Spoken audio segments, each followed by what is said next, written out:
Alors, ils ont interviewé sur Automobile Propre un retraité qui abandonne définitivement la voiture électrique. Alors, apparemment, il avait un Jaguar I-Pace.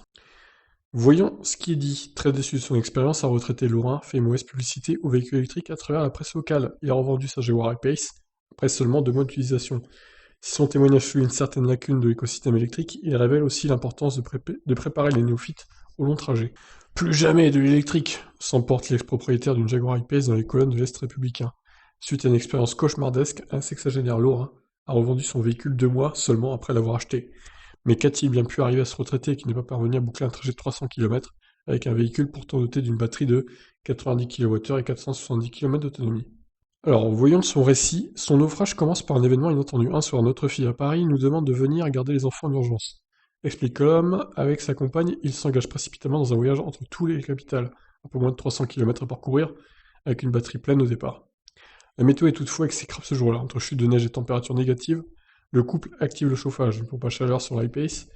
Le SUV, comme de nombreux véhicules électriques, est par ailleurs équipé d'un système de régulation de la température de la batterie. Le dispositif permet d'optimiser les performances du pack par temps froid, mais génère une légère surconsommation, rien de bien handicapant a priori. Mal informé, le retraité interprète les indications du tableau de bord, comme c'était la nuit avec les phares. Bon, les phares et les essuie-glaces, ça consomme rien, hein. Faut arrêter avec ça, c'est que dalle, hein. Donc le chauffage, oui, ça consomme un peu, même si là c'est une pompe à chaleur, donc ça va encore. L'ordinateur me prévient que l'autonomie est réduite à 240 km au lieu des 470 km promis. Une affirmation malheureuse, car ces équipements consomment peu et n'ont pas d'impact significatif sur l'autonomie.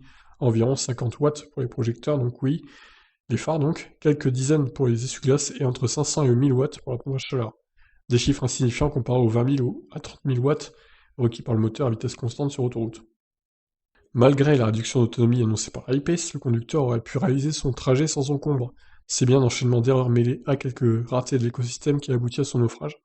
Guidé par le GPS du constructeur, ce qu'il ne faut jamais faire sur la plupart des véhicules, c'est vrai. Il faut mieux aller sur Charge Map et repérer ses bornes avant, hein, clairement.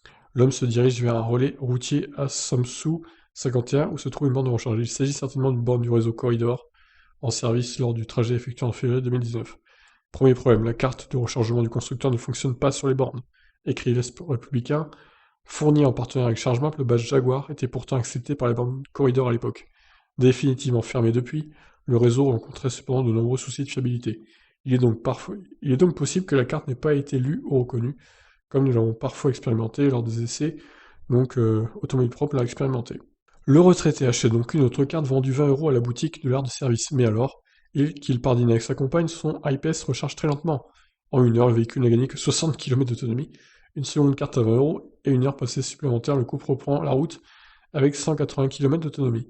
Oh la vache. Donc là, attendez, il a gagné 60, 120, on va dire, avec 40 € ou 180 avec 40 €. Bon, dans les deux cas, ça reste exécrable, hein. Le temps de charge constaté paraît étonnant. Une borne corridor est normalement capable de délivrer jusqu'à 50 kW de puissance, et l'iPace accepte jusqu'à 100 kW.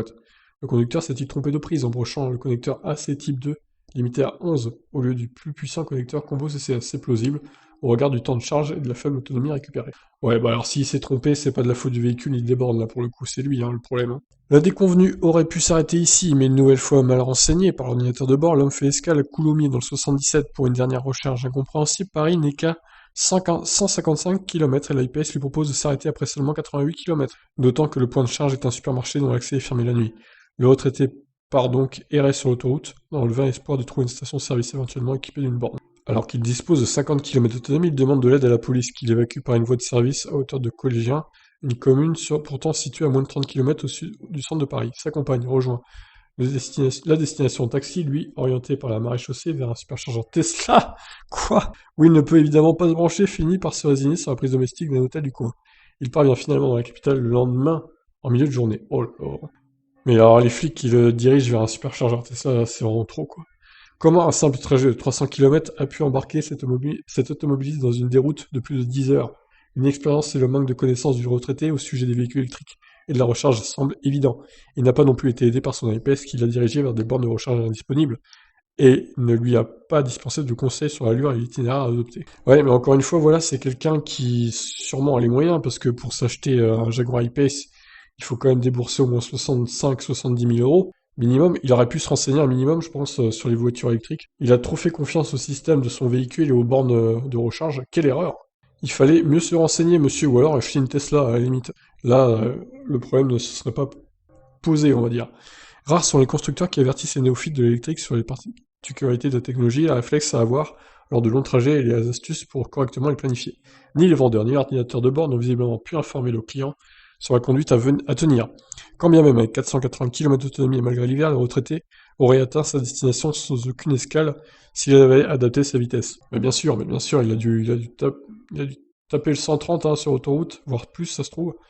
Enfin, le maillage de borne n'était à l'époque pas suffisant. À 2 mois près, le retraité bouclait le trajet sans encombre en rechargeant éventuellement sur la station très rapide Unity de Vrigny proche de Reims, mise en service en avril 2019. Encore faut-il jeter un œil aux outils de localisation des bornes, un réflexe loin d'être évident pour ce malheureux conducteur qui est rentré chez lui quelques jours plus tard en 12 heures. Autant de leçons à considérer pour les futurs électromobilistes comme pour les constructeurs et les acteurs de l'écosystème du véhicule électrique. Fin de l'article. Ouais, je pense que c'est bien résumé. Donc, évidemment, hein, si vous achetez une voiture électrique, ne prenez pas ça à la légère.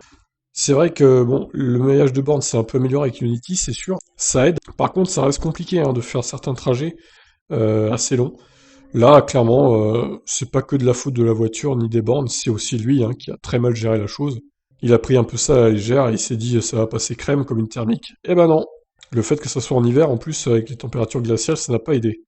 Bref, je pense qu'il s'en souviendra, et bon, bah, tant pis, on a perdu un électromobilien. Tant pis pour lui, j'ai envie de dire, parce il perd beaucoup à repasser sur le thermique, c'est dommage. On dirait bien que c'est quelqu'un qui a pas envie de chercher de solution à ses problèmes, il a totalement rage-quit les voitures électriques. C'est un peu dommage. Bon, voilà, je vous laisse réagir hein, suite à cette histoire rocambolesque. Qu'est-ce que vous en pensez? Ciao.